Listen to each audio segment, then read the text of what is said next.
Trust, as we all know, is the currency of the 21st century. It is the bedrock on which we build our lives. We trust when we choose to share our lives with a partner, when we decide to have children with a partner, when we engage in business, when we buy a particular product or service. But trust also extends beyond the personal. It's about organizations and how they treat their people, how they prioritize safety and well-being, and how they reflect their values in every action.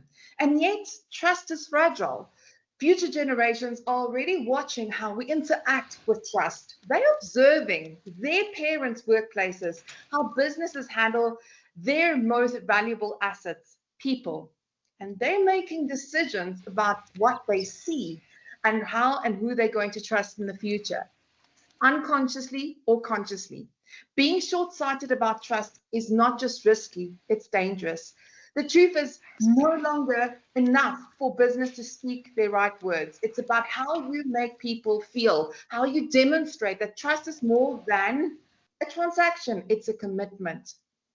Authenticity, the buzzword of recent years, has quickly become a core value for organizations and are expected to deliver on trust. But with authenticity comes one crucial principle, and that is transparency.